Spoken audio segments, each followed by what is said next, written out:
What do you say we slap Bush on a saddle and send him to Iraq to watch his spineless back? Fitted out in chaps, a broad-brimmed hat and boots with spurs of gold. But pray don't give him armor, it's not manly, we are told. So send him to the front lines, lots of heat for this tough guy. Maybe let his Uzi jam so he can shout a battle cry.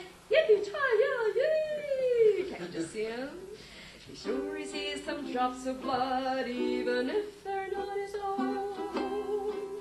But should he lose a limb, no tears. He's a Texan, fully grown.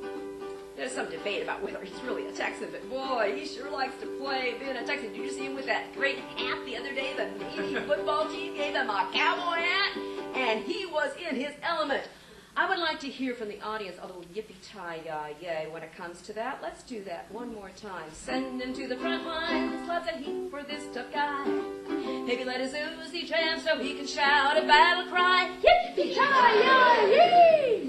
Be sure he sees the drops of blood, even if they're not his own. But should he lose a limb, no tears. He's a Texan, fully grown. That was pretty good. You're going to get one more chance.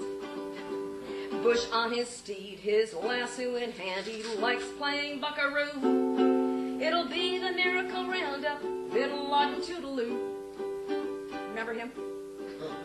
What a chance to show his real stuff, but be sure he doesn't run. And no leave for him, no R&R, until his war is won. Send him to the front lines, lots of heat for this tough guy. Maybe let his Uzi jam so he can shout a battle cry. Yippee-ki-yay! Be sure he sees some drops of blood, even if they're not his own. But should he lose a limb, no tears.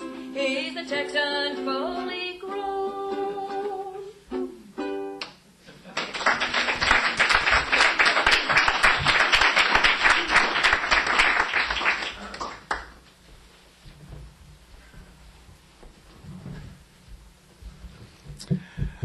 My name is Joe Walsh, and I'm running for the House of Representatives in the 3rd District in the state of Oregon. We asked you here today to do a very special thing. One of the things that we need to do is to tell our elected officials they have to stop the funding of this war.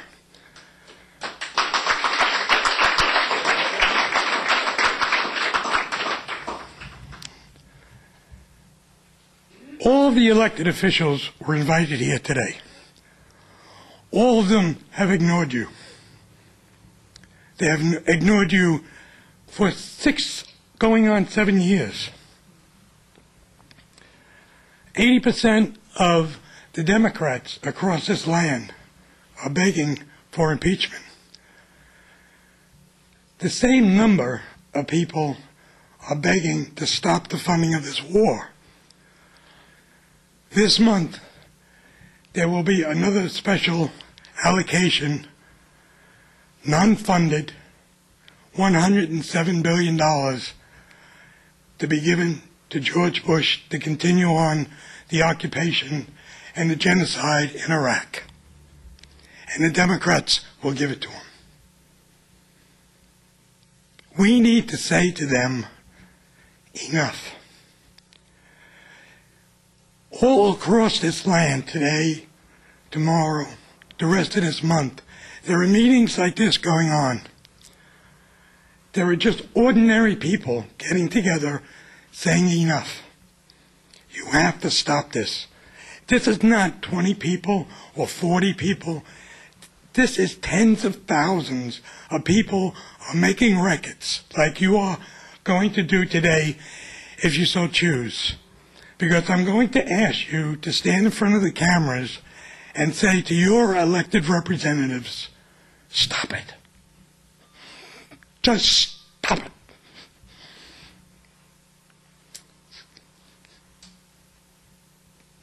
For you who do not know me and wonder what this is hanging around my neck, it's the Constitution of the United States.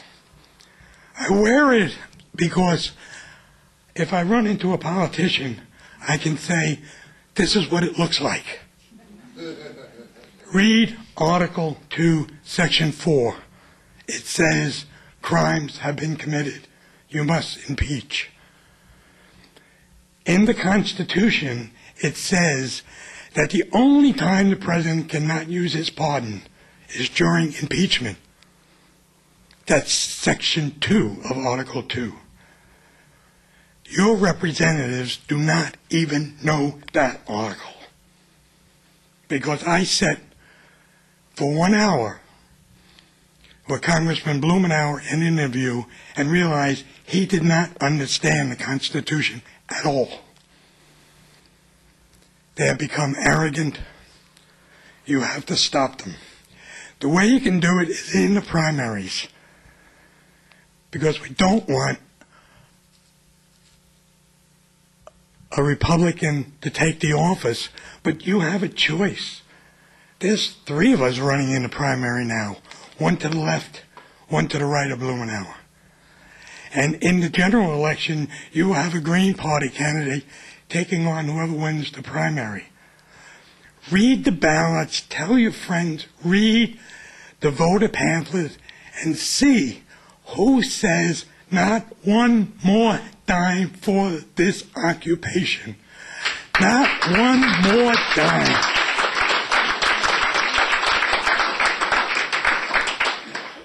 There are 2 things that came out this weekend that are shocking. One of them is on the back of that handout that you have about the veterans. I'm a 9-year Navy vet, so I'm very sensitive to the veterans. Malcolm, who is going to speak after me, is also a veteran.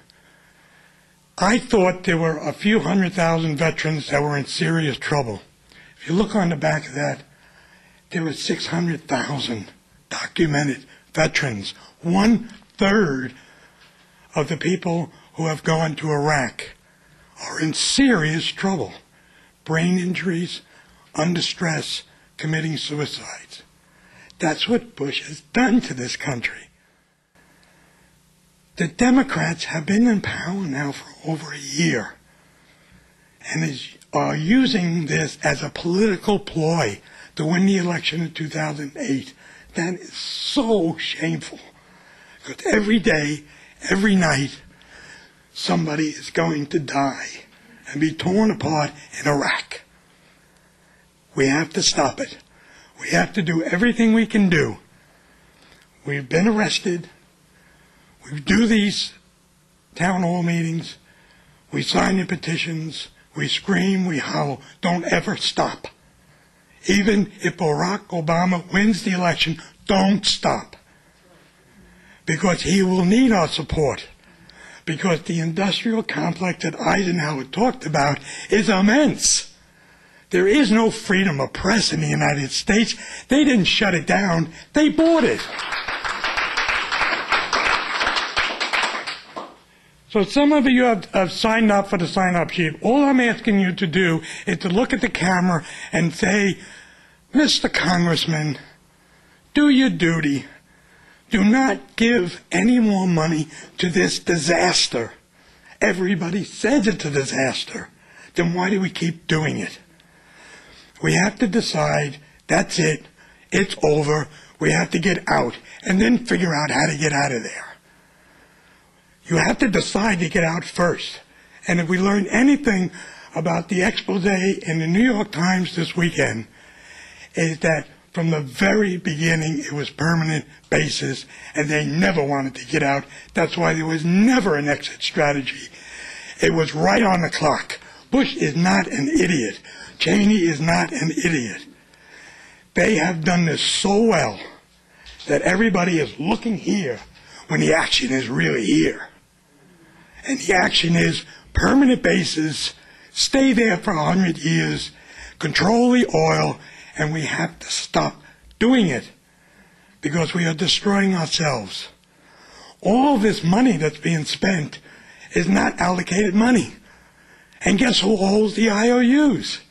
Communist China, for God's sakes.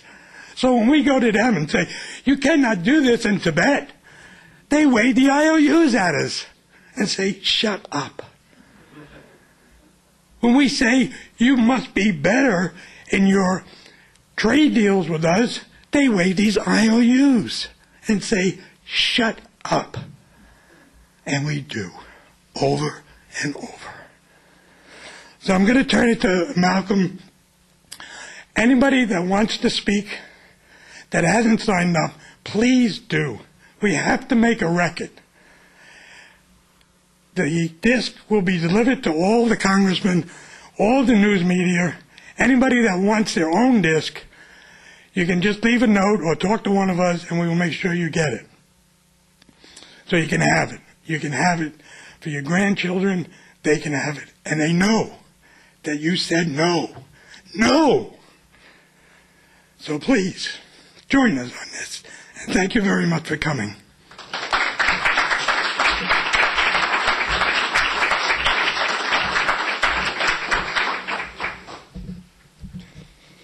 Well, here we are again, folks. You know, one more time. Most of these faces in this room I recognize. Quite a few long and steady campaigners here in this room. And you know, one more day, we're standing here going, I'm mad as hell and I'm not going to take it anymore. But what is happening? You know, we're faced with a situation where our leadership, the leadership of this nation, has taken us down a road that is constitutionally untenable. Okay, by breaking international laws that we're signatory to, they broke our own law as well, because our Constitution says when we sign a treaty, that's the highest law we have. That in this Constitution, and neither are changeable by any court. Except, of course, when George Bush gets out his pen and does a signing statement. Or gets a pet lawyer to cook up the idea that perhaps torture might just really be an intense interrogation method. Now, my particular representative is Earl Blumenauer in District 3. As a member of Veterans for Peace, I can't comment on his candidacy or on his fitness for that race. But what I can comment on is that this current policy of borrowing money that doesn't exist to fund an illegal and immoral occupation is completely and totally wrong and must end. And that his duty to us, the people that he supposedly represents, is to take the words that we bring to him and take them to Washington, not tell us whether or not they are deemed to be appropriate by him. The fact that impeachment has been made into a matter of convenience instead of a matter of law is deplorable in the extreme. And it is unacceptable to me that any citizen of this country should conflate the terms convenience and law together. Law is not convenient. Law is a big pain in the ass is what law is. Law takes work and time and sweat in order to make things equal, supposedly, for all men to live under an equal system of justice. Law, remember, was actually created to protect the people from the powerful, not as a bludgeon for the powerful to use on the people. Impeachment is part of our law. Impeachment follows from a process that recognizes wrongdoing, that investigates and verifies that wrongdoing, and then prosecutes that wrongdoing. And that's the way it's written, is that this is an inevitable process, not a matter of convenience. Now, along with the various other promises that one makes to hold office, part of that is to uphold the Constitution. But one would hope that when these promises are made of various types, that they would have some teeth, that it would mean something to somebody. But we happen to know that Congressman Blumenauer went and signed a pledge that said he would not give a vote to fund this war, even just $1 more. And then within less than 3 months, I think it was more like 3 weeks, went and voted for a $50 billion supplement, and then another one came up after that. And we're looking at having another one yet voted in, and here we are again. Congressman, what about your promise? Okay, we're apparently not able to bank on the oath of office that talks about protecting the Constitution. Can we at least bank upon this promise that you broke once? Are you ashamed enough now of yourself that maybe you'll follow through? I mean, when do we get the truth? When do we get our representation?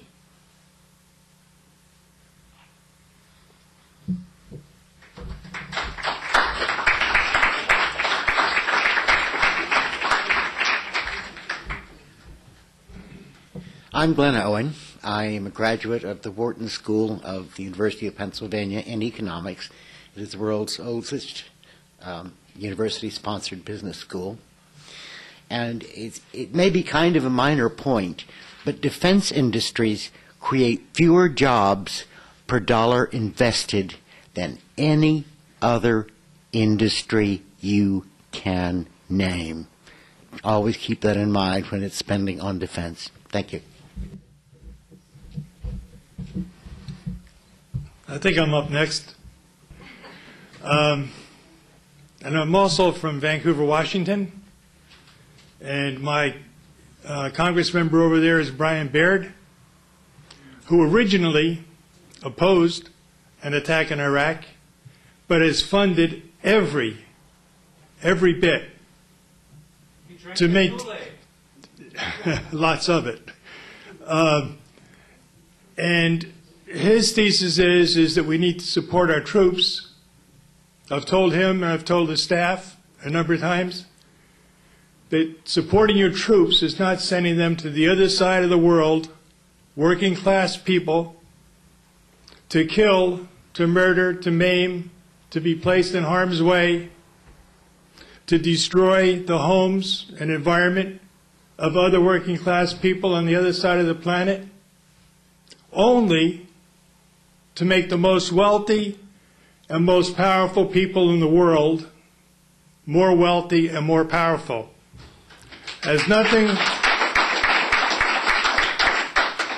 Has absolutely nothing to do with the security of the common working class person. What we need to do is we need to boycott all of the major multinational corporations, stop purchasing their products. Capitalism has failed. Democrats or Republicans, neither, are going to pull us out of the spiral that we're in.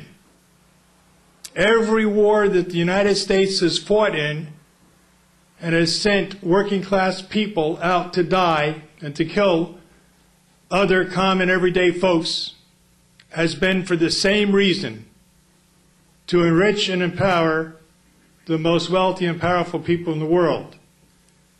And that's what we need to stop. We need a change in economic philosophy. People ask me if I'm a capitalist or a socialist or a communist, and I say no, I'm an egalitarianist. I don't believe that any of us are entitled to any more of the Earth's resources than any other human being on the planet. And in order for us to stop the insanity of destroying the planet and destroying other human beings and other living creatures, we need to develop this way of life ourselves. So I thank you, and I thank you for holding this hearing. Town Hall.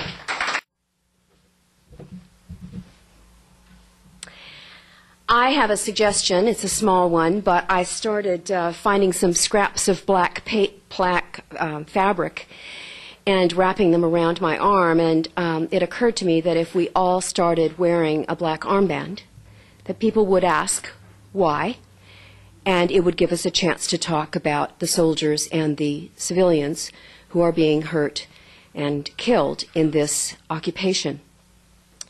I go to a peace vigil with signs, I go to the impeachment rally, I go anywhere that I can go, and I find the numbers are pretty small.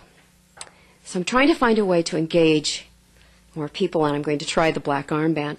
I went down to Portland State when the group called IraqBodyCount.org placed the flags in the lawn, white flags representing Iraqis, red flags representing U.S. soldiers.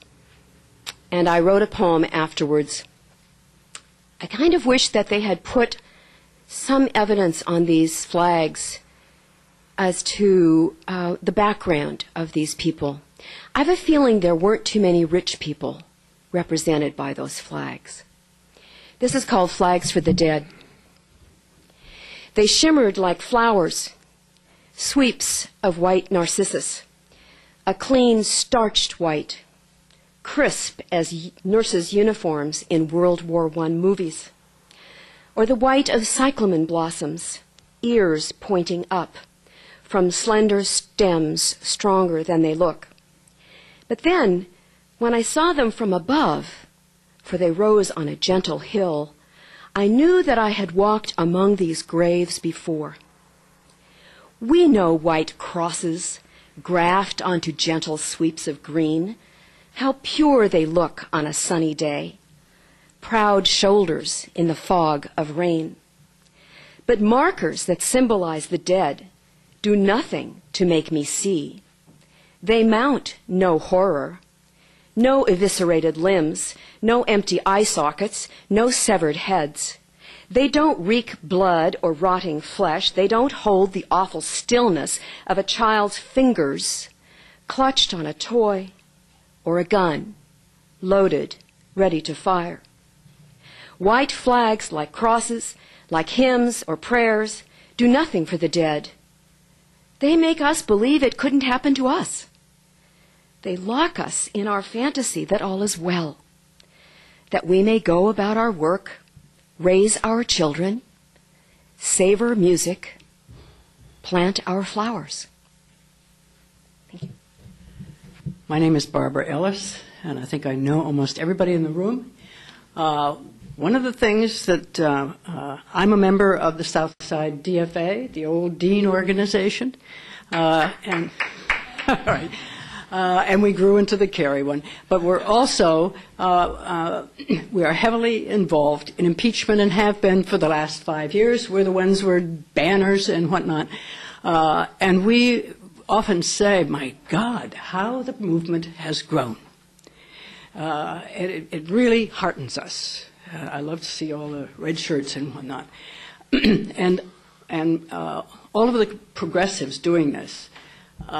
I want to say, though, what can we do? What can we do? I was listening to people say, we have outrage fatigue. Those of us who have been out there a long time, and some of you have just joined the movement and whatnot. One of the things that we had out here, I guess they're all gone, is this Bush bailout bribe. Now, an organization that just started in January, it is called We the People National Coalition for Impeachment. Started right here in Portland. There were a small group of us. It is now national. And what we decided to do was what the Democrats did, who were as upset about doing nothing folks, and they're in the House, as we are. There were about 89 of them. They decided to band together when Nixon was at his worst. I'm not going to go through, I think most of you know who Richard Nixon is. I don't know, I see some blank faces here.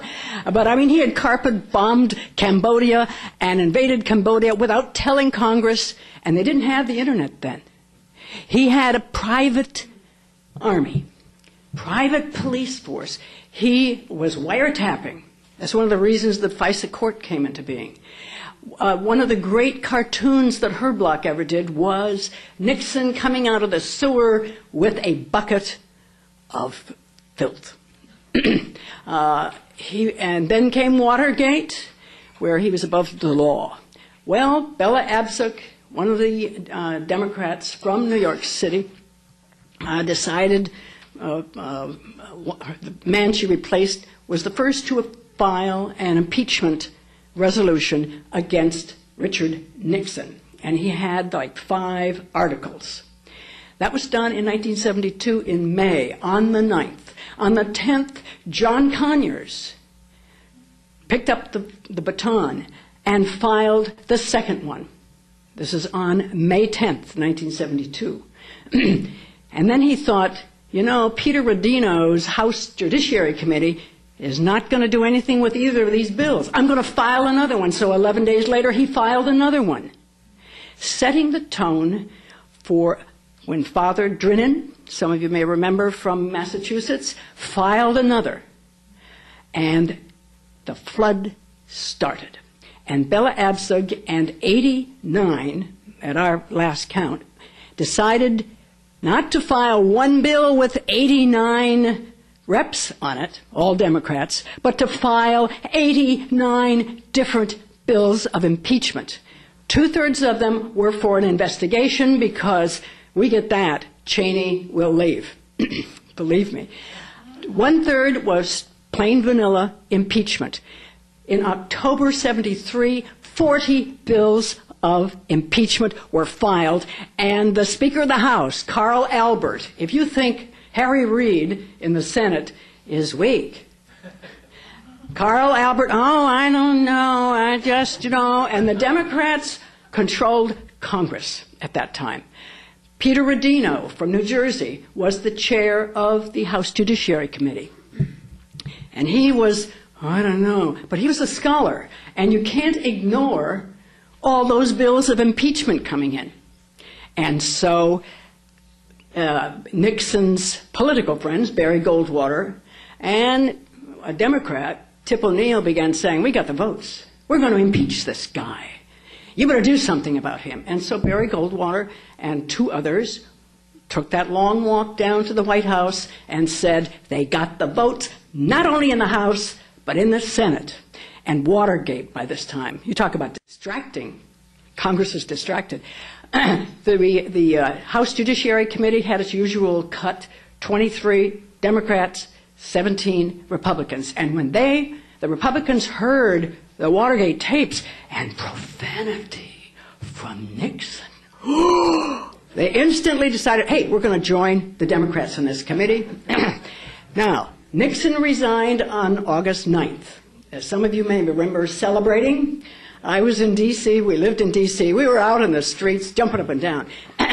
Okay, but the House Judiciary Committee was so concerned about the presidential precedents that he had set about going into another country without consulting Congress, with changing,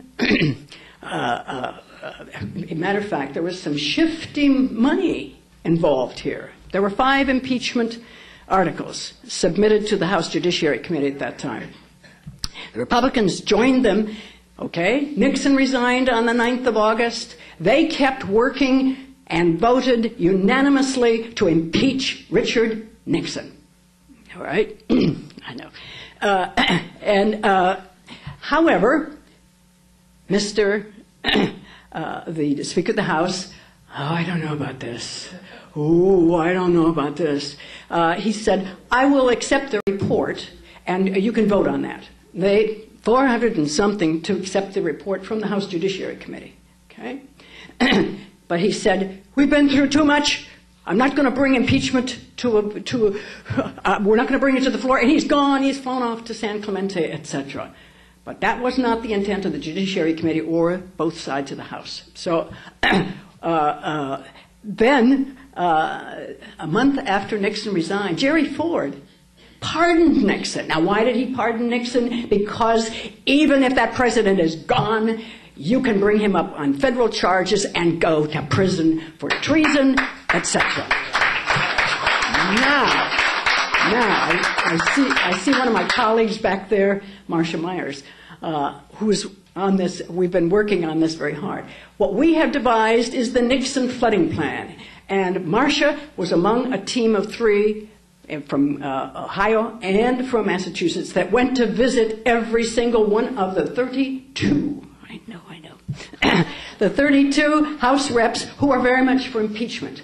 And we have devised a week by week pressure on them to do the same thing they did to Nixon, to join together and file individually those bills. The latest one, we are in the last week, we have an ad running in Roll Call, which Congress reads. It'll be out on April 20th. It's on Tuesday when they get back. Roll Call is read by everybody in Congress and their staffs. We have a quarter-page ad with Tricky Dick picture there, and House members do the Nixon flooding plan and flood that committee and Mr. Conyers. Now, some of them are saying, we can't do this, and they don't tell you. Earl doesn't tell you that, hey, voting all those funds for Iraq and passing and not doing things makes us sort of complicit, so we are going to look like this is going to look bad. Now, the newest thing that we're pushing is, you may know that Bush was the signator who allowed you and me to borrow $29 billion to bail out a company, Bear Stearns, who was going under. He gave a bribe of $29 billion. He approved that to go to J.P. Morgan Chase, who bailed them out. He did not ask for bids, which the law of 1913 for the Federal Reserve requires. He did not ask for other bids, and he didn't ask Congress's approval. He didn't consult them. In Article 2, Section 2, Section 2, Article 3 says bribery, treason, and high crimes and misdemeanors can impeach them. We are bribery, and here it is. What you can do is, if you didn't pick up this flyer, you want to call Earl, or if you're not in District 3, you want to call your rep and say, okay, you're not complicit in Bear Stearns, and that's bribery. Impeach. Either hopper a bill, file a bill on impeachment, or join the others. Yeah, okay. All right, thank you.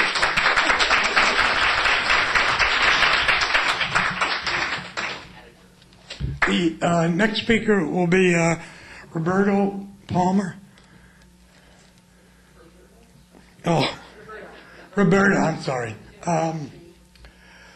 I'm going to ask everybody to keep the speeches down to about 3 minutes, because there's other people that want to speak, and we only have the place for 2 weeks. So. Okay. Thank you, Roberta Palmer. This may be a little slightly off subject, but I noticed that 80% of the American public is against the war, and I think since 2005, a majority have been against the war. That tells me that we really don't have a democracy in this country. We've got an unresponsive government. And there is a book that's lately come out by a constitutional law professor, called Our Undemocratic Constitution. And as far out as it sounds, I think it's time to start a grassroots movement to actually have a new constitutional convention and fix some of the problems that we've got. And number one, abolish the Senate, which is a totally undemocratic institution. For decades, they blocked civil rights legislation. Lately, they have blocked bills from the House that would have established benchmarks and timetables for withdrawal from from Iraq, and they're very similar, aren't they? And on and on. We can clean up our election process. You know, we've had 2 elections stolen, And not only registration, but voting should be a lot easier. We shouldn't have all the shenanigans going on, especially in other states, to prevent people from voting in a democracy. Campaigns could be shortened so that we're not completely distracted for 2 years. You know, and that hurts the anti-war cause tremendously, to have nothing but this silly campaign on television and radio. So,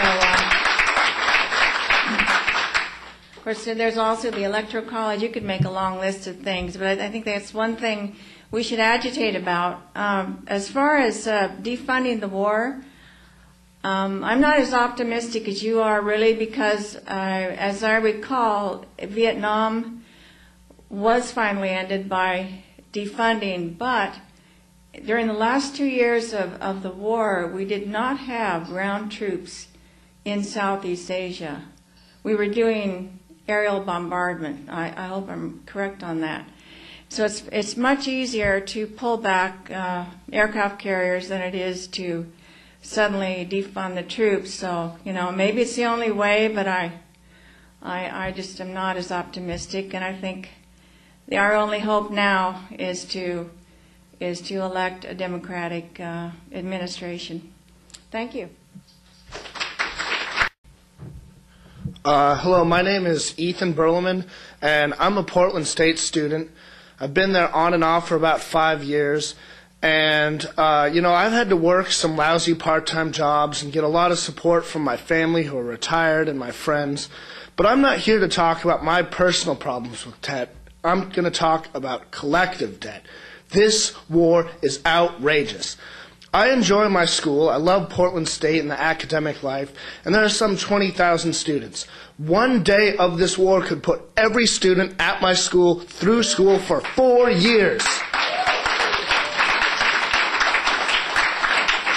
Why stop there? End the war for 3 days. Why not University of Oregon? University of Portland? Why not 6 months? Why not every school in the country? Anything but war. Why not buy cupcakes for everyone? 10 cupcakes. Stop the money going to the war. Thank you for your time.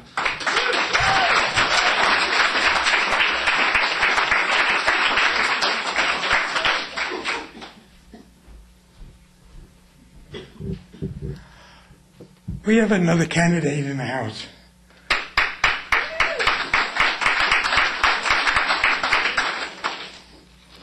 Candy Neville is running for the United States Senate.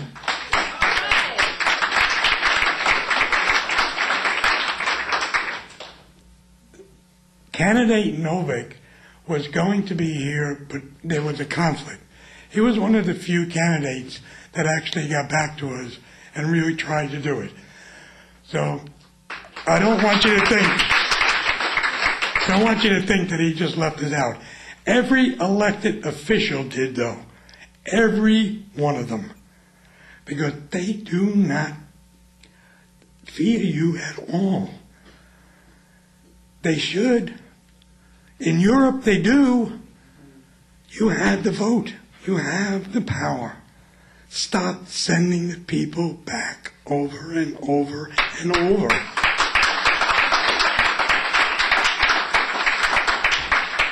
Candy.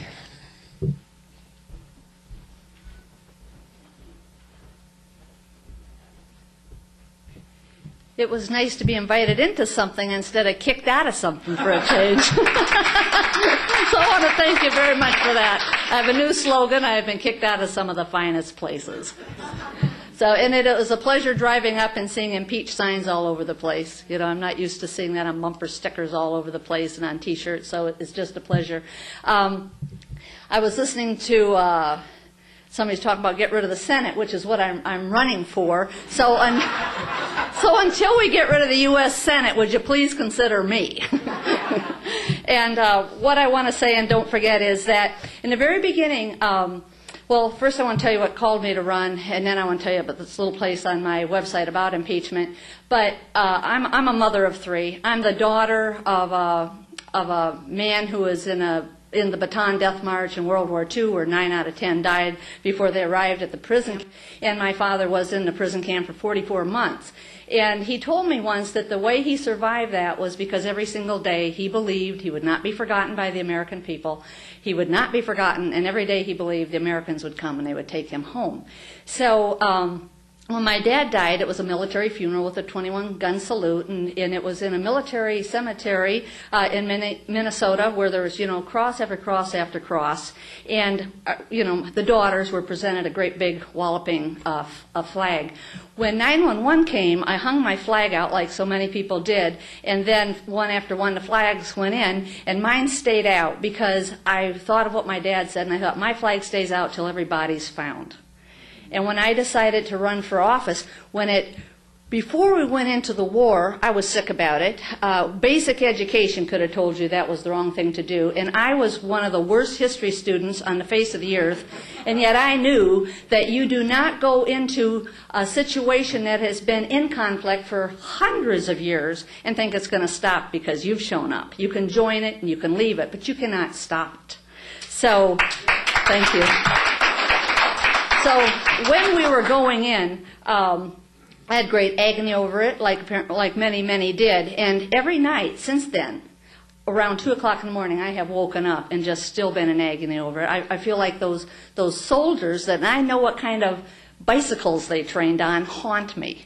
And I keep thinking, we need to keep them in the forefront. This needs to be remembered. So that is the big catalyst of why I run for office, is because I look at the Congress. I've waited every 2 years. The good thing about elections, you have hope. The bad thing about elections is that you rely too much on the hope, and you don't put quite so much effort making people produce, those who are already in office, what you elected them to do.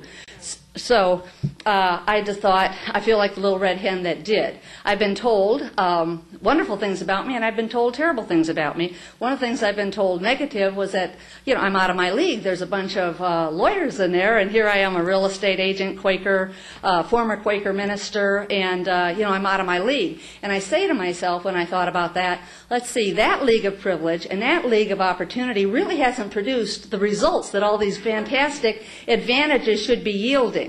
So I came to the conclusion that I'm perfectly happy joining the league of those who have commitment, courage, and backbone. And being a person who's been bounced out of a place or two, I will tell you, I do have backbone, and I've demonstrated it. And one of the things that's been an advantage to me in the toughness of this campaign for me, nobody campaigns harder just to campaign, is that it has toughened me up. It has made me ask if I was staying or leaving, and it has made me persevere. On my website, from the very beginning, I had a place called the Pelosi Project, just encouraging people to contact our representatives and go for impeachment, with the concept being, even if it doesn't happen, even if there aren't enough of us, if in Oregon we stand up, what does that say about Oregon? That says we demand accountability. That says we demand answers. And I want that to be said about Oregon. Also, I am not politically ambitious, which I have made very clear, but I am putting myself in a situation because I see so much that needs to be done. And here, I guess this might be going around to different representatives and stuff. And the thing I want to plead with those who are already elected and who actually would love themselves to see this war end. I want to plead with you to keep in mind that someday most of us are going to be forgotten, but the few who actually stand up. When you're elected to office, not only do you have an opportunity to have a tremendous health plan, you have an opportunity to make history. And you have an opportunity to actually move things forward to your heart's desire, to be part of the action that's happened before us that we've been proud of in this country. I started out this whole thing secretly writing a book to my grandchildren because I want my grandchildren to know that whatever happens, I want them to know when it was getting hard, when I saw it was dark, I want you to know, kids who aren't even born yet, your grandma tried, your grandma stood up. And that's the legacy I want all of us to have, and that's a legacy that I want our elected officials to have. And I want the elected officials who have such good friendships and are hoping that through cronyism and goodwill, we're going to go forward. I want to remind all of those elected officials, your cronies are the people who elected you. Your cronies are your state. Your cronies are the subgroups that support you. Your cronies are those sitting there wearing their impeachment T-shirts, counting on you to do your job. Thank you very much.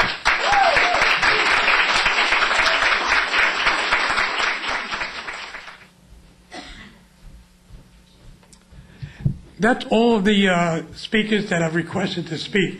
However, we have some time left, so anybody that does want to speak, would you raise your hand and I'll call you as we get a chance. Okay. Again, please keep it to 3 minutes. And also, just an announcement. Candy and I, after everybody gets a chance to speak, will answer any of your questions. I know there was one question about the illegality of the war, and we're willing to take that on if you would like to wait for a while. So it should be about 10 or 15 minutes, and then we'll start taking questions. My name's Hans Michael, and I'm just here to say I am tired of the politics of wait. For the better part of 9 months, I've been standing with Joe Walsh at Earl Blumenauer's office, that's my congressman, with a simple request: do your job, hold this administration accountable. We're tired of the politics of wait. So many in this election are saying, wait until 09. In 09, the cavalry's coming. I'm tired of the politics of wait. That's 9 more months. Do the math. Where's our friend from PSU? Yeah, every month, $11, $12 billion. Another 30, 60 Americans dead. I'm tired of the politics of wait. Do the math. We can't wait. If one thing keeps me coming back to Earl Blumenauer's office every week, it's this knowledge. And again, I'm no scholar. What do I know except simple math? If we end this occupation one day sooner, that's one American family that will not be suffering. A good friend of mine, John Braddock, I call him Uncle John. I'm an uncle. I don't have kids myself. And his nephew, Travis, was killed in Iraq. He survived the preemptive war, the invasion. His specialty was in munitions. He stayed behind to clear American landmines. It was an American bomb that killed him. And that's still going on every single day. If we're successful just by ending this occupation a day, there's something concrete in my mind to tell me, job well done. That's beyond the hundreds of millions of dollars every day. Hundreds of millions of dollars that will not educate our kids, that will not give us health care. One day. I'm sick and tired of the politics of wait. I'm happy to have met Joe Walsh. I'm a staunch supporter of Steve Novick, but I'm glad to see Candy Neville here, and happy to say that we've had a nice correspondence in recent days, and I'm glad to have your voice in this campaign because it's a strong voice for accountability, for impeachment. We can say that because we can do this. They say, no, there's not enough time. I'm tired, and I'm taking up too much time now, tired of the politics of wait. 15 seconds, I can say it again. Sick and tired of the politics of wait. We can do this. We can do this. And if we do this, it's measurable. It saves lives. It saves money. And thank you.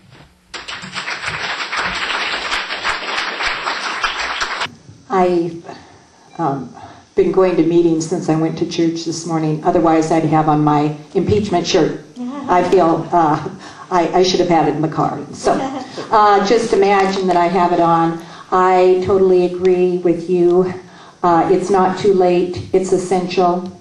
I go back with We the People, National Coalition for Impeachment, all the people in the United States intent upon impeachment, which I have found in the last several months as I've gotten more involved with this, are millions of people from the United States. The one thing in the next month, if I know everyone's tired of doing this, but the pressure, and we're calling it the Nixon flooding plan, I was back there in February, things were heating up. There are a lot of people back there on the ground pressuring this Congress, the representatives, who should not have to be pressured. It's outrageous. But they need to be pressured. We're not alone. Please, in the next month, do call. And I'm asking not just Earl, and Earl is outrageous, and bless you for running against him. He does not belong there. He does not represent us. He's hiding. He hid from me for 5 days. I've known that man for 15, 20 years. He hid from me. So I don't think I'm very scary. Anyway, so I just want you to know he doesn't belong here, and we have to do everything.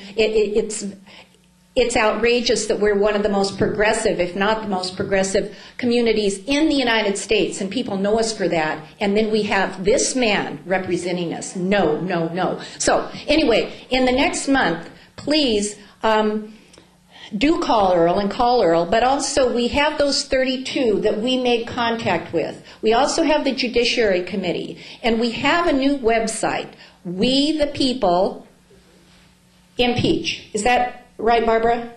I guess so. Yeah. I'm sorry that we'll send it out, if that's all right. We're just putting it together. We're already connected with the National, with Downing Street, and with Impeach Nixon Bush, or Nixon Bush .tv. But we're doing our own, and we will have the names and phone numbers of those people. Those ones that have already been contacted, those that know about the Nixon flooding plan, those ones who have pretended that they are for impeachment. But if they're really for impeachment, they have to do their own flooding, or their own resolution. Just signing on to a letter is not okay. That is not, to me, it's hiding. And then with Dennis Kucinich, okay, that's great, but each one of those 28 or how many ever should do their own impeachment. And the lovely thing about this administration is they've given them a huge amount of things to choose from. So please, I'm sorry I don't have the website, but it will be there. We the People, just look impeach, and it'll be, those names will be on it in the next week. Right, Barbara? Yeah. And we're doing this nationally. I want you to know that. This is not just Portland, so that is empowering. Hope that makes sense. Thank you so much for sticking in there.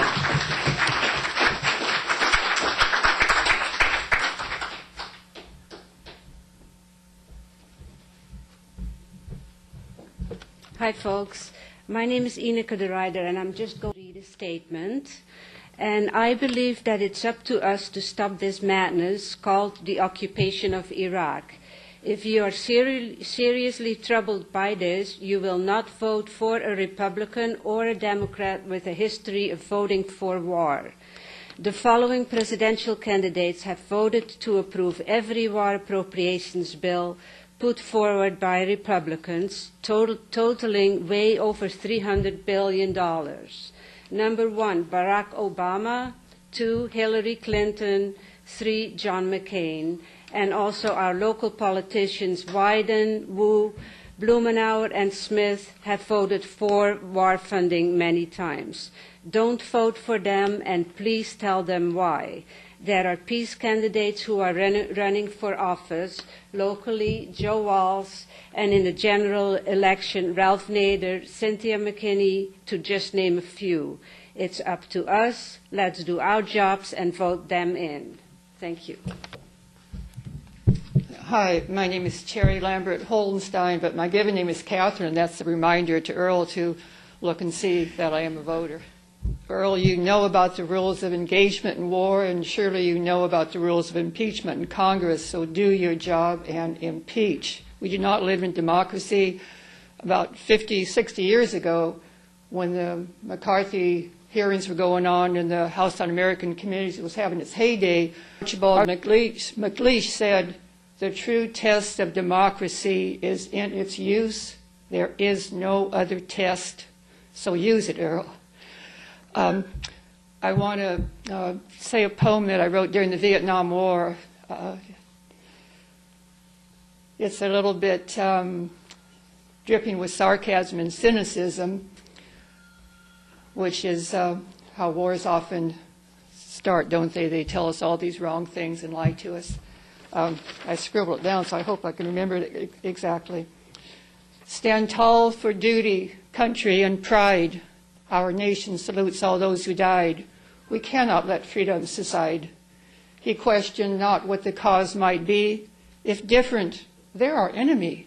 Keep America safe for liberty. Men should be brothers. Let me interject something real quick. Do you remember, in those of you who are older, 1968, Cardinal Spellman said, God is on our side? Well, that prompted this poem, the next line. Men should be brothers, he heard clergy speak. But God was on our side by the end of the week. In the cannon's mouth is fray to seek. He learned contrast, made his nation grow, found bitter resentment just to know the hypocrisy he watched statesmen sow. Its shells he escaped, its grenades and its gore. He slipped through death's grip, was broken by war, by the venomous, poisonous hatred it bore. Thank you. My name is Joyce Follingstead. I'm a psychologist and nurse in Portland, Oregon here. And I just want to make a couple comments.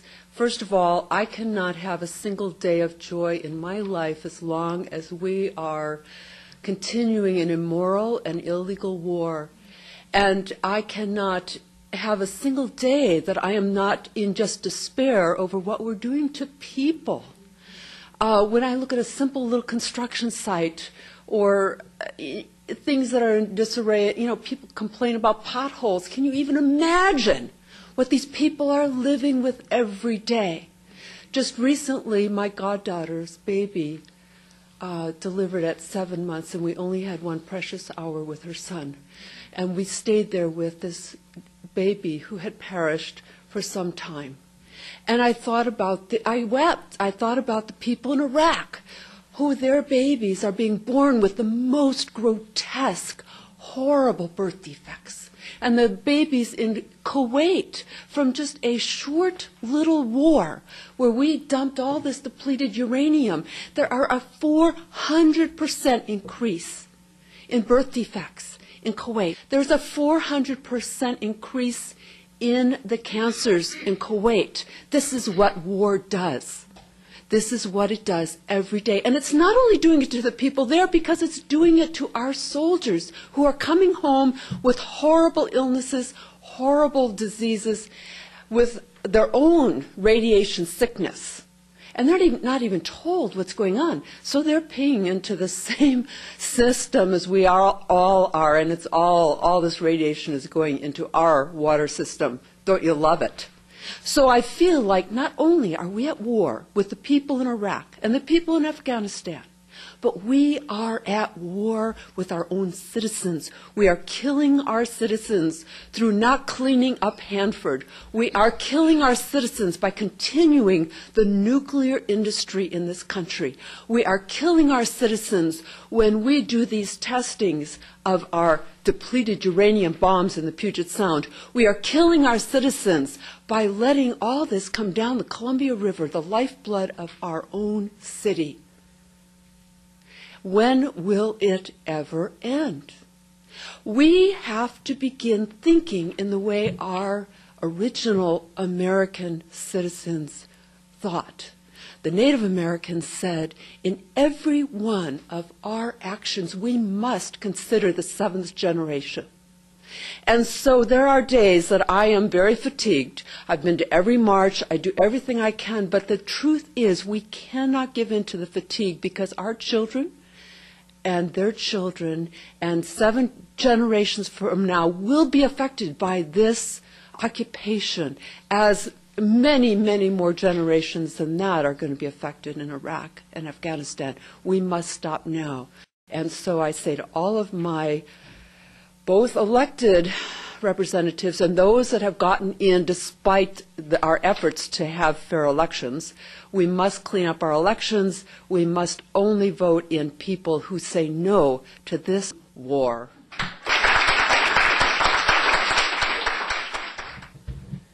My name is Brian McManus. I'm 44 years old. I've lived here in Portland for about 20 years. I've been involved in the 9/11 Truth Group movement here in Portland for the past, well, since I started alone, a couple of weeks after 9/11, but pretty much 2 to 4 years. How many, could we have a show of hands, how many people here know what chemtrails are? Wow, quite a few. Good. David could answer that question better than me. What's in chemtrails is barium, aluminum oxide, and quite a few other nasty creatures. Most of us in this room are old enough to realize that years ago the skies were bluer and the water vapor behind airplanes would dissipate quickly. How many of you guys realize that we're seeing these long white lines? This is genocide. This is more than war. This is bigger than 9/11. It's bigger than Iraq. It's bigger than Afghanistan. It's worldwide genocide. We have to have a revolution. Voting is ambiguous. When we're told that we received a 50-50 vote, and you go to your workplace and you ask people who they voted for, and they did not vote for George Bush, your president, it's Diebold, and Diebold is a monster created by the Bilderberg Group. And they pit us against each other. They tell us we need to pick between Democrat and Republican. We need to fight between conservative and liberal. They pit us against each other. It's above the government. Thank you for your time. Hi, I'm Nancy Newell. Unfortunately, I have to admit as a participant in the war on Iraq, not wishing to, but the oil addiction in America has got to stop. We can defund this war. We can do something about Afghanistan, Colombia. I mean, the list just goes on endlessly. And until we have politicians have the courage to make the planning now, because yesterday was too late. And these are just a bunch of people. The only thing I can think of, I've known Earl Blumenauer for years, that are so frightened because they have no answer at the other end. Because we have become so accustomed in such a short space of time, and our economy is so driven, that the terror of even attempting to change that, war is worth it. That's the only thing that I can think of that a rational being who's very intelligent could possibly ever fund something as horrific as what we're doing all over the world, not just Iraq, but all over the world. And as far as chemtrails, yes, it is genocide. The only nation in the world that has admitted to its existence is China, and everyone in the world, and that was recently. Germany? Okay. So, I mean, the complicity of this is just endless.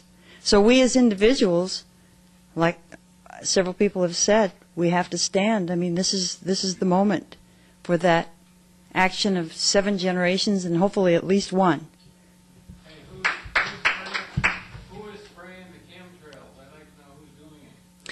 Well, I couldn't specifically answer who. I mean, I don't know if you have that detailed information, but Probably a conglomerate.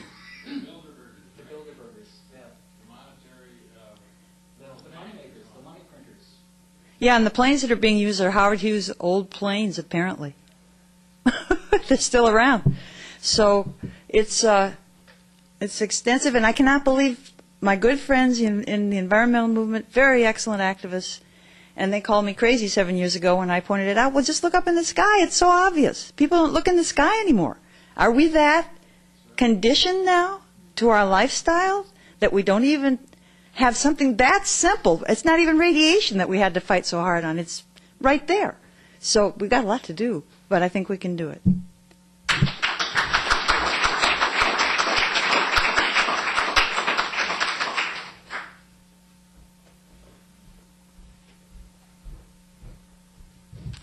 Hi, I'm Bonnie Tinker, and I am a mother of 3, a grandmother of 3, and I'm also happen to be a Quaker. I was actually in this room this very morning worshiping here with Quakers. And so I will speak for myself, not for the meeting, but just speaking for myself, let's just keep this simple. War is wrong. Can you repeat that with me? War is wrong. Torture by any name is wrong. Can you repeat that?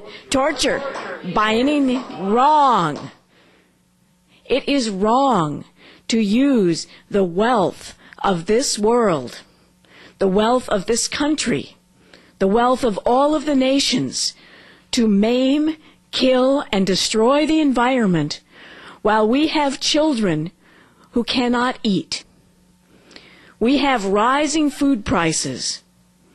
We have young people who can't get decent jobs because they don't have an education. We have young people who are being hired as mercenaries to go and kill in Iraq because they want an education, because they want to have children themselves, and they want to be able to feed those children. This is wrong. It's just that simple. It's wrong. You don't take your resources in your country and spend them to hire young people to kill, when you could use that same money to send those young people to school so they could find creative ways to save this planet. Because make no mistake about it, this planet needs to be saved. That's the work our young people need to do right now. They do not need to be off killing. Now, one more thing. I know that the situation in the Middle East is not simple. I would like it to be simple, but I know it's not simple. I know it's complicated. I don't know what the right answer is in how to solve all of the problems in the Middle East. And I want to say, I have to believe that our leaders, our elected officials, such as Earl Blumenauer, I believe he is an honorable man, a good man, who wants to do what's right. So I can only figure that he doesn't know what's right now. And I can only figure that our politicians are like addicts. Our country is addicted to violence and war. We are addicted to power. The only way to end an addiction is to stop. You don't have to know all of the steps for recreating the new life. You just need to know it's time to stop. So I'd like you to say with me, stop the war. Stop the war. Stop the war now. Impeach Bush and Cheney. Impeach Bush and Cheney now. It's simple. Just do it. Thank you.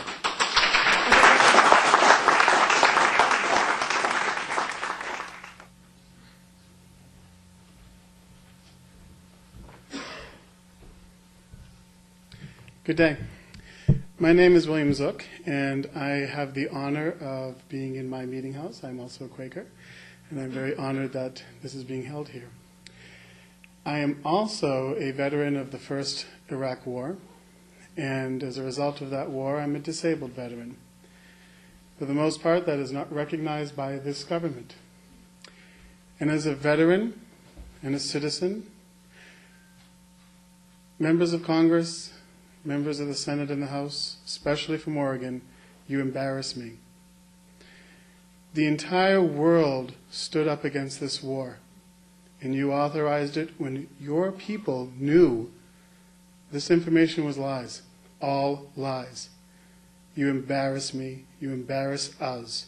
Do the honorable thing. Try to regain some of your dignity and some of the honor and dignity of the United States Congress and the United States around the world.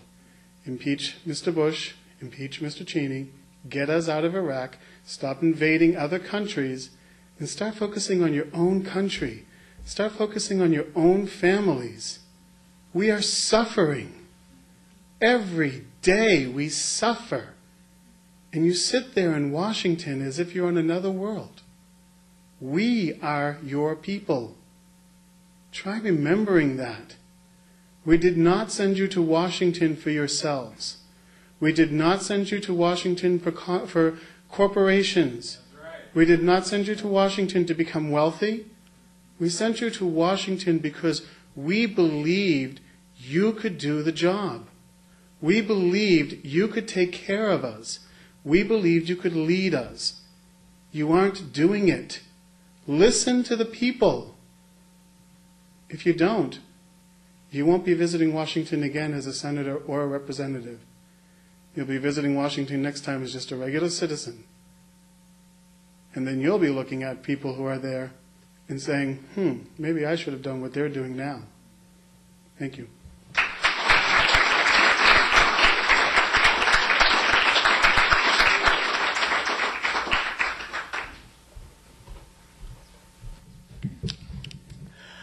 Candy and I will take questions. And again, I would like to thank all of you for coming. I know Sunday night is tough, but you join an interesting group all across this land, and we're all saying enough. And don't give up the battle. It goes on. If Barack gets elected, we should celebrate one night. Get in the streets the second day, because he's going to need us. Before there's questions, there was something I wanted to say when I was listening and you were telling about the different approaches you had or the different awful things that come from the war and,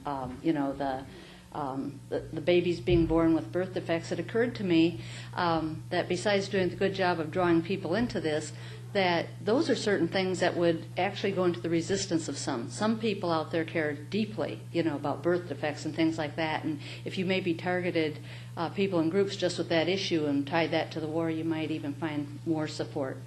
That one would really get my sister, to tell you the truth.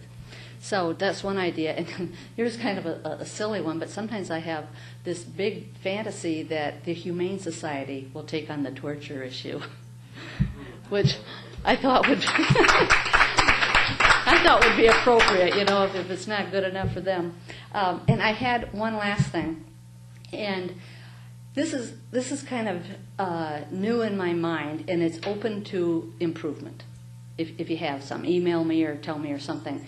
But I've thought long and hard about how you actually do end the war, how you actually do leave, and besides the idea of incremental, methodical steps that start immediately but are stabilized as you go. It occurred to me this week, and it kind of draws on the resources of the responsible plan to get out of Iraq, and even Congresswoman Hooley from California had a very comprehensive plan about it, that if in the situation we're at, standing right where we are, if the United States declared that phase of the intervention was over, and we were now turning it into a peacekeeping mission, a civilian restoration time, and we focus less on building businesses and treat it the way we have formats for going to other places that need us in the world. If we started to caring for the refugees at the time, bringing in blankets, food, things like that. So what we were doing actually started immediately right where we were standing, as we also got support from the countries around, went back to the United Nations, and then at the same time also be beginning the leaving process. But I think it would salvage the dignity of those who think that's the most important thing we need to salvage, to change the mind. So that's open for improvement, but it does take where we're at now, use the positions we're at, turn it around, start going a different direction. It's really great that both of you are running, and what I'd like to know is what you think everybody here can do to help you actually get votes. Okay. This is not a political get-together. What this really is your opportunity to speak to your congressman. We brought you here together so you would go on camera. So it's really not a rah-rah, vote for me kind of thing. I'll tell you what I stand for. And I would tell you my first week in the House. I would get up on Monday morning and I would call for the resignation of Nancy Pelosi. Monday afternoon, I would call for the impeachment of Dick Cheney and President Bush. Tuesday morning, I would march in and demand that Winter Soldier 2 be read into the congressional record. Tuesday afternoon, I would rest. Because I would have a feeling that the shock waves through the House of Representatives would be so strong that they would want to put me into a cage. So I would say on Wednesday morning, I would be a little calmer. I would go in and demand that every trade deal in the last 15 years, including the Peru trade deal, be rescinded immediately. By that time, they would be carrying me out. So that's what I stand for. I stand for no money for this war, none. No money for any defense authorization until every American has been ordered out of Iraq. Every American. Contractors, consultants, everybody is ordered out. They would not get one dime from me for the 731 bases that we have around the world. That number shocked me. 731 bases. Do you know how many bases in the United States we have? Foreign bases? Anybody know? Doesn't that sound like Rome? So even though it's not a political, it's not a political thing, that's what I would stand for. So if you want to vote for someone like that, then vote for me. You have an opportunity.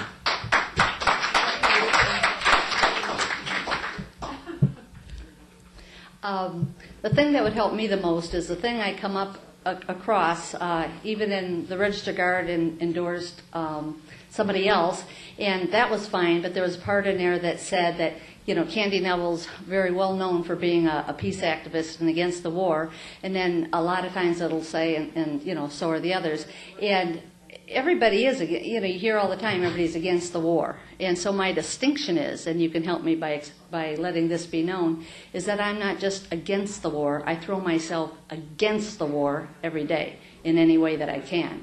And I have succeeded in bringing that issue. When I started the campaign, it was more sometimes third, fourth, sometimes even fifth, even on pamphlets. It would list all the things that needed to be done, and the war would be maybe fifth or sixth. And I have succeeded in bringing it to the top issue. And it's my intention, if I get elected, besides all the things like health care and environment and all these things I also care deeply about, it's my intention to bring the war to top issue in the Senate from the get-go, every day. We have good news. We have another candidate in the House. Nancy Moran is running for the House in District number 5.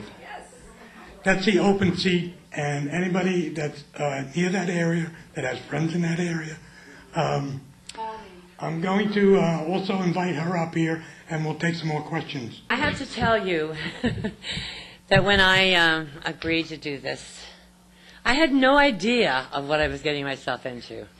I do have a good idea now that once in the House, life's going to be lots easier. Getting there is something else. Honestly, the computers, the cameras, the directions, the everything. Anybody that gets through that really probably is a good candidate. Right now, I'd like to say that I don't know what's been said before, and I apologize for that. I gather before you tonight because now is not the time for the usual candidates, speaking in the usual political platitudes. As we gather here tonight, there's a dark cloud gathering over our democracy. We have an executive branch that, like a cancer, is so completely out of control, it threatens to bring down everything our founders left us as the heritage of our Constitution. The remedy of impeachment, and that's something that I'm very concerned about, is in our Constitution because our founders knew all too well that unless the executive branch is checked and constrained, we the people would suffer one vain war of aggression after another. That is why impeachment is there, to be used in a situation like this, and to do so in the face of the outrages of the last 7 years, the lies that took us to war, torture as an official policy at the highest levels of the White House, illegal domestic spying, treason in outing a CIA undercover operative. Do not bring impeachment now is as much an abuse of power as bringing impeachment where it was not called for. I don't want to read this whole thing to you, but I want to say that I received an email from a vet the other day that just left me kind of numb for a while. It was so brilliantly written and so apparently brilliantly researched. And according to him, in our government, somewhere, in our Constitution, all of the people who are, actually all of us, but all of the people in Congress and in the Senate and in the government in any capacity of that level, all of them should be impeached because they're not doing what the Constitution has demanded that they do. They're just letting Bush just get by with it. And that's not right. It's just not legal. It's not what they're supposed to be there for. For that reason, I also think that along with Bush and Cheney, Nancy Pelosi has to go. I think my own opinion since the day that Nancy became officially the Speaker, I've wondered about that early morning call that she had with George Bush. Very early in the morning, some telephone thing took place between them. And later that day, she said that impeachment was off the table. That's a crime right there. There are so many things the man has done that are impeachable right now, and Cheney, and lots of others, that there's no excuse for what she's doing unless she's protecting herself from something or she's afraid of something. I don't know what. If she were me, I'd be impeaching. But unfortunately, she's not me. If you want to know anything about me, I was a social worker and a conservator for a long time. A conservator is someone who is absolutely in charge of the physical person and or his or her estate, because the court has deemed them incapable of handling their own affairs. It's a job that's used to have quite a lot of importance, really, because it was very involved with the courts, and the dates had to be in, the papers had to be in at certain times, and if you missed them, that person was no longer under conservatorship. Now, some of these people were murderers and violent people in one way or another, and you had to, but anyway, the long and the short is, in working with all of these people for all of these years, I think I was pretty much in every area of human life along the way with people. And I am a fighter, and if I could see that they were not being treated the way they should be, I was there to fight for them, and I don't quit. I do not quit. I don't fight too well for myself, but I'm great with other people. Is that seconds? Well, I will just tell you this. I want to thank you very much for listening to me at this very last minute. And I could have told you lots of other things, but if you would like to hear more about me, you can go to, it's terrible, I have one website that works off and on, but it's awful. It's nancy08.com or Nancy Moran for Congress at, Nancy for Congress at nancy08.com. But if you really want to be sure to get me, You can get me at Yorkshire, YORKSHIRE 1535 at msn.com.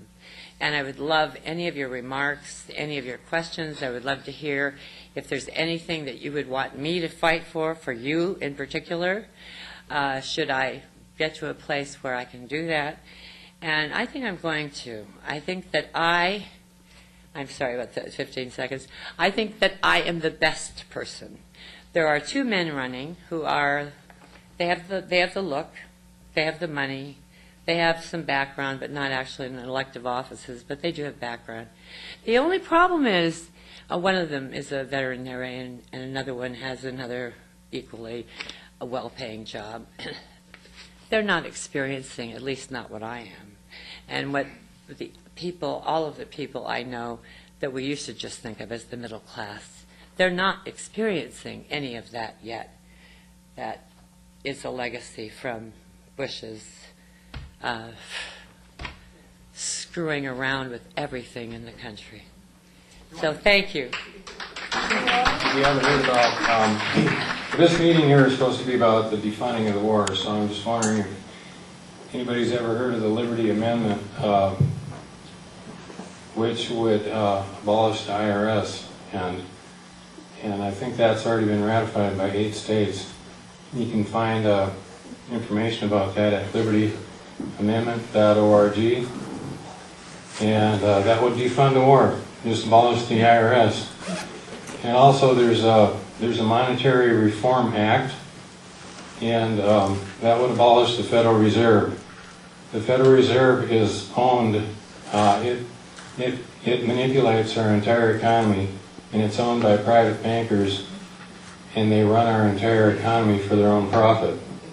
So the Monetary Reform Act would abolish the Federal Reserve, and the Federal Reserve, those people want to make a lot of money, and war is the best way to make a lot of money for those people. So if we pass the Monetary Reform Act, it will abolish the Federal Reserve, and pass the Liberty Amendment, it will abolish the IRS. That'll take care of the problem. So I just wonder, do you know about that? Do you mind if I ask you a question? Your name isn't Steve, is it? No, Tom. You sound a very lot like that person I was so impressed by. My name is David Ibbotson. A group of us went to speak to Earl Blumenauer, or actually to his assistant here in Portland. We had a nice conversation for about an hour and a half. At the end of it, we asked if Earl had spoken to Peter DeFazio or David Wu or Darlene Hooley about ending the war and about impeachment. We asked the same question of Darlene Hooley and so forth. They don't talk to each other. I appreciated your saying, Nancy, that you talked to other people a lot and that you are used to communicating. I also want to say this, I appreciate your being able to stop on a dime when a moderator says, that's it. I thought that was marvelous. We haven't been able to get our own representatives talking to one another about the war, apparently. Or if they have, they've been very, very quiet about what they had to say to each other. What would you do as soon as you were in Congress? Would you start talking to your fellow representatives from Oregon, from Washington, from California, from Idaho? Would you form a Northwest bloc? We certainly have a strong Southern bloc of warfare states. We have blue dog Democrats who are not fiscal conservatives, they're war hawks. Would you form a peace bloc? We need something like it if we're going to get going. Thank you. Well, I'd like to say to that I think I mentioned already that I'm a real fighter, and I don't quit. And I would be the thorn in the side of anybody who could possibly help this war effort end. I wouldn't go off like a freshman congressperson and just figure that, oh well, maybe in a few years they'll listen to me. They'll listen to me from the get-go, because I won't stop until they do.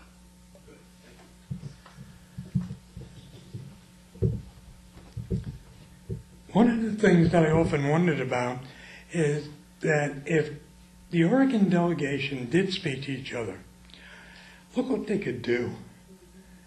We have 5 representatives, 2 senators, that's 7. Each one of those people have a veterans representative, veterans coordinator, veterans manager. They all have different titles. But suppose all 7 of them got together, went down to the VA hospital and said, we want to open up a desk. And that desk would be filled with a representative for the entire Oregon delegation. You know how much power and influence that person would have?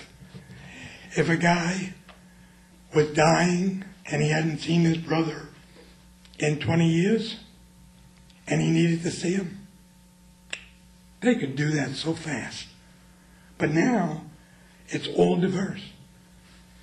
So by the very fact that they don't talk to each other, because they think it's preaching to the others, doesn't allow them to do that kind of stuff. You don't need 60 votes to take care of veterans. You don't need 60 votes to find out how many veterans are on our streets. You don't need 60 votes to walk down a street and see a child sitting in a doorway. Don't need 60 votes for that. You just need some courage. You need to say, what's going on in my district? What is really happening in my district? You cannot ride a limousine and feel the pain of a crowded bus. You'll never get the feeling of it. So our representatives are supposed to be the person that goes to Washington, carries our message. Your message, because you're busy with your families and school and all those things. We are supposed to say what you want us to say, not what we think. It's all upside down. And you have the power to stop it. Nobody else does. You, when you cast a vote, you have the power to stop it. That was good. I see something to do in the Senate, and I see something to do outside of the Senate. And one of the things I see, in my mind, I call it the gaggle of Googles. And if I get elected, or even if I don't, I would like a gaggle of Googles to get together, because sometimes I'll be online and I'll put in a word like peace, and I'll get I'll Google, and I'll have a whole list of peace groups that are working very hard but independent of each other. Or sometimes it'll be environment, but there's separation. And if I speak or meet with different groups, I see that sometimes they're very focused on what they're doing and a little bit deaf to what others are doing. So somehow I would like to see even the groups outside more come together and mobilize their resources, which I think would be exceedingly powerful. I'd like to see that start in Oregon, and that would be part of the voice, that represented elected officials would take from the gaggle of Googles. Inside the Senate, I too would want to skip the freshman routine. I'm a little old for it. However, I was thinking one thing I could do is identify the different senators who are working on things that I was very much in favor of. And the first thing I would do would be introduce myself, tell them that I was offering to help them with that, and bring, Oregon support into that. And then hopefully from that situation, I would have opened a door, not just to helping, but to being known and to start, working on them regarding the war. Also, I believe that there's a group that really does teeter, and they just need the courage. They don't quite know. They haven't heard whatever words it are that would make them step out of themselves and do what they actually would like to do. I believe there's a lot of those, and they're ones to grab right there. The ones who are just dead set, closed ears, I don't know what to do about that. I guess just ignore it. General question. Up until January, and I am self-employed, so I pay estimated taxes up through January 15th, we wrote out those checks for federal income tax to the IRS. In my entire life, I've never dealt directly with the U.S. Treasury, but when it came time to pay taxes this week, both for the rest of 2007 taxes owed and for estimated taxes, I had to write that check to the U.S. Treasury. I am wondering what I never saw anything in the news or any changes, but I'm wondering what that is about and what that means in regards to this occupation of Iraq and Afghanistan. Do you have any ideas about that? Actually, when I was listening to you, I realized, no, I don't, except for this. I am getting kind of used to having little surprises happen to me at a rapid pace. I can't even barely keep up with it. There's so much going on that isn't really regulated. It just comes down from somewhere. So that's just, I want to look into it. I would like more information about it, but it seems to fall under a suspicious news and not a good news. And I get weary of all these details of bad news. It sounds like another one of them.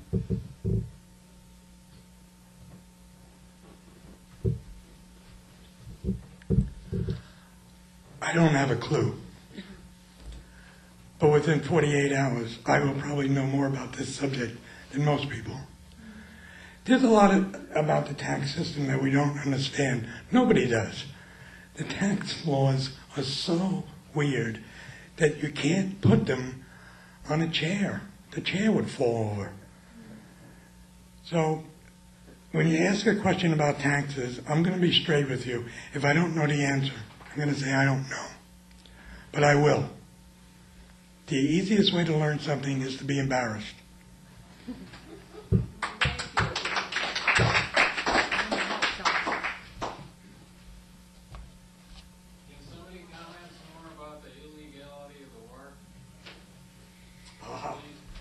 Well, we have about 3 weeks.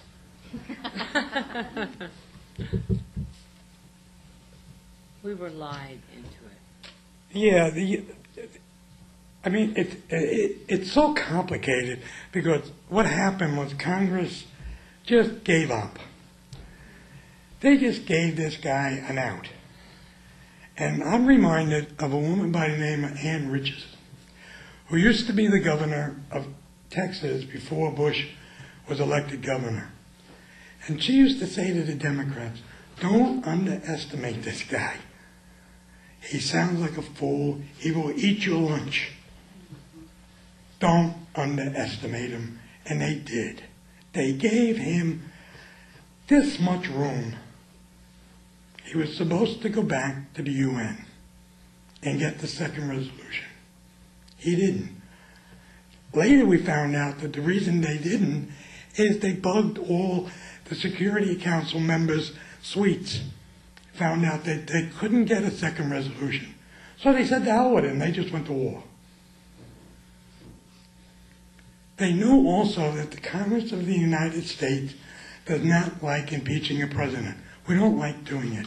Even though Adams and Jefferson and the rest of the founding fathers said, you must use this. This is the greatest gift we're giving you. This is the great gift of the Constitution because it stops a king. And if you don't use it, you will have a king. Doesn't make any difference if he has a crown. If he says, I'm the decider, and everybody says, yes, sir, he is a king. The legality of the war, we have tortured people, we have invaded a country, there was no threat to us, everybody knows that now. We have spent billions upon billions and now going into trillions of dollars. So which part of the war do we impeach this guy on? Just pick a piece. And that's maybe part of the whole plan, that they confuse us so much that by the time we get our hands around what they've done something else outrageous. Like the latest thing in the New York Times is about all the analysts, the military analysts, were all being directed by the Pentagon. Every one of them. And they're all sitting on boards of defense contractors, being paid by them. They were being flown by the vice president's jet. They were given special access. These are the people that were telling you what was going on. It's a huge article, and if you get the time, read it. This war we know is illegal.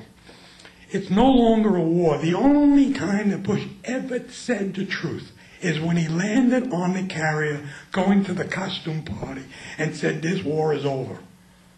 He said, "Major operations are ended, and we have prevailed." The war was over then. The occupation began 5 years ago. And we can't even get progressive Democrats to use the right language. They say, the war on terror, the war in Iraq, the war in Afghanistan. There is no war in Iraq. It's a sham. What it is an occupation and genocide. 4 million refugees. 1.6 million dead Iraqis. 400,000 children. That doesn't even take in depleted uranium, which will kill hundreds of thousands in the next 30 years. That's what we stand for, the United States of America. But when we get really tired of doing that, we'll just torture some people. But don't call it torture. Call it interrogation. Give that man an apple. Let's all give Joe a big hand for telling all of this and bringing back the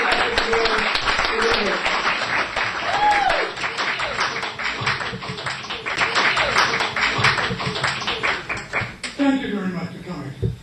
I know it was a long night. It's Sunday night. I do appreciate it. Director candidates do appreciate it. Anybody that wants a copy of this, 2 things will happen. It'll go on in the media, if you know about that, and then you can copy it from there. Or if you leave your name and address, we'll make sure you get your own copy. It was the right thing to do, and if we had to do it again, we do it over again, we do it again, we do it over again. It was the right thing to do, and if we had to do it again, we do it over again, we do it again, we do it over again. The planet's getting worn out, and sickness spreads like jam. But our leaders need more money, so we can bomb Iran. I don't want to be a spoil sport and jeopardize their game. So sign me up for freedom. Freedom Rider is my name.